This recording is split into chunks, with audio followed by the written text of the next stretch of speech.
Dis, Merlu, raconte-nous une histoire.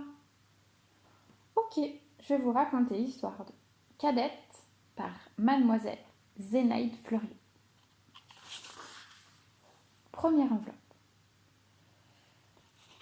Me voilà bien embarrassée.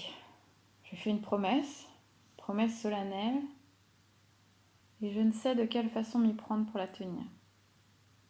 Non mais aussi, comment ai-je pu accepter un engagement aussi étonnant pour une petite fille ? Certainement, promettre est la chose la plus facile du monde, mais je vois bien que c'est tenir qui est le hic, comme dit ma grand-mère. Cette mésaventure m'apprend la signification de cette parole, qui est aussi de ma grand-mère. Promettre et tenir sont deux. C'est tout à fait mon avis maintenant, depuis que j'ai imprudemment promis d'écrire mon journal. Ma chère maman a une amie qui est aussi ma marraine et que j'aime énormément. Voilà bien longtemps qu'elle est partie pour un pays d'un nom bizarre, le bout du monde, dit-on. En partant, elle me demande de lui écrire. Mais je n'ai jamais écrit à personne d'autre qu'à ma grand-mère. Bon, je file la moue. Et elle, bien sérieusement, avec cette voix aimante qui m'allait au cœur, me dit « Écoute, petite Germaine, cela te fait peur de m'écrire maintenant, mais tu grandiras. Et il faudra bien que tu te décides à faire autre chose que des devoirs de style. Ne m'écris donc pas maintenant, mais promets-moi, le jour où tu auras 15 ans, de commencer par lettre ou autrement un journal sur toi-même, qui me mettra au courant de ton petit personnage. Me promets-tu ? 15 ans ? Non mais, c'était le bout du monde ! Je n'en avais que 13. Je promis. Et elle me remercia en ajoutant quelque chose d'incompréhensible sur un événement qui pourrait m'affliger et dont elle voulait que je lui parlasse dans mon journal. Bon, je promis tout ce qu'elle voulut. C'est si long, 2 ans. Eh bien, ils sont passés. J'ai 15 ans aujourd'hui, on les fêtera après-demain, et quand ma grand-mère sera arrivée, et pas plus tard qu'hier, j'ai reçu un billet de ma marraine, et ta promesse, dit-elle. Voilà le grand sujet de mon embarras.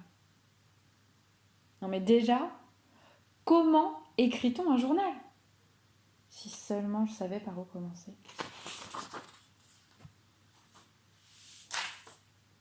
Ce matin, maman m'a donné une capsule pleine de fils en me disant « Impossible de trouver le bout. Cherche !»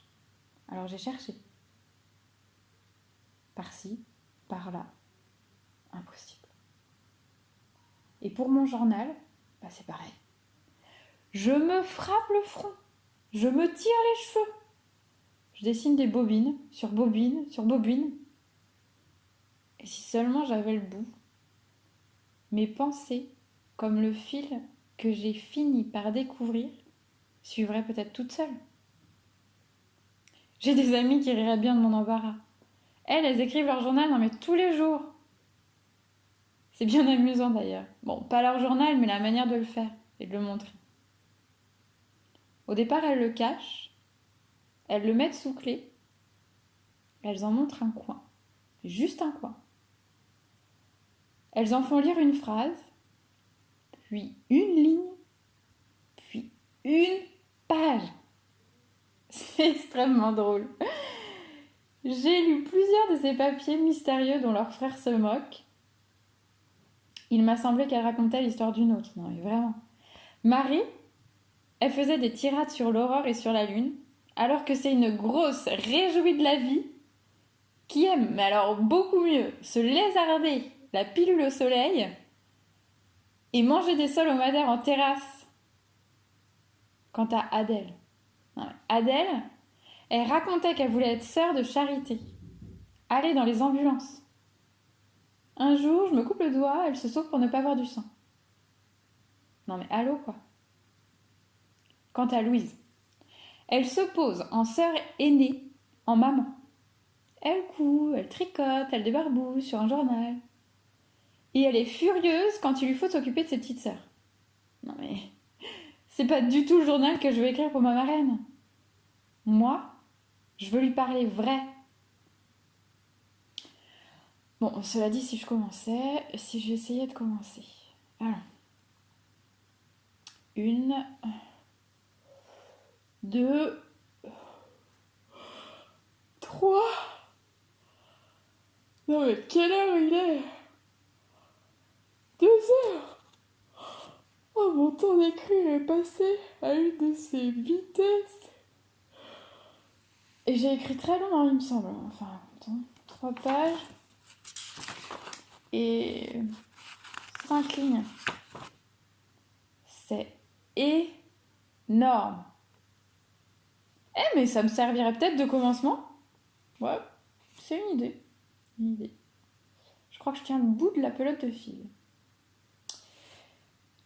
Et maintenant, si pour continuer, je vous disais un mot de l'événement que ma marraine m'annonçait et qui est arrivé malheureusement pour moi et pour ma grand-mère.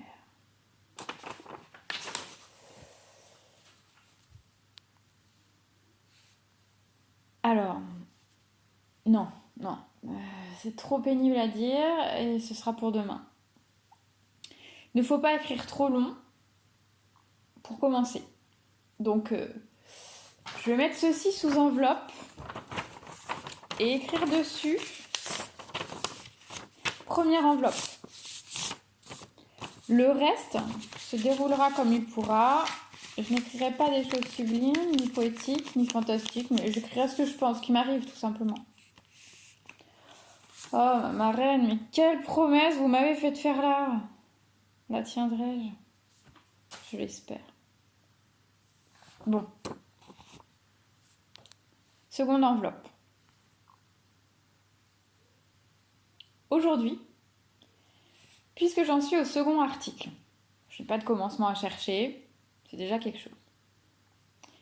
Il me faut donc vous parler de l'événement, comme disait ma marraine. Mais c'est si triste à écrire. Bon, si je racontais mon histoire comme un de ces contes que j'ai tant aimé. Donc, il était une fois une petite fille nommée Germaine Grandvallon, qui était heureuse et très aimée. Son père, sa mère et sa grand-mère, 3 bons génies, l'entouraient de soins et d'affection, et elle avait de bons petits voisins qui étaient ses camarades. Elle habitait une vieille maison, proche d'une belle forêt. Et c'était dans les grandes allées pleines d'ombre qu'elle avait appris à marcher et à courir. Elle avait une marraine aussi, un autre bon génie, qui sans la faire pleurer d'ennui, lui avait appris des choses qui semblent fort ennuyeuses aux enfants, car il n'est guère possible de les apprendre en jouant.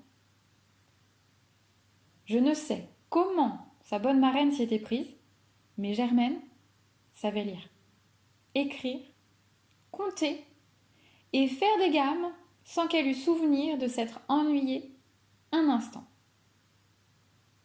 C'est qu'au fond, Germaine, elle était heureuse de faire plaisir à ceux qu'elle aimait. Son père admirait ses pages d'écriture et ses règles d'arithmétique. Sa maman écoutait sa musique. Sa grand-mère examinait ses ourlets.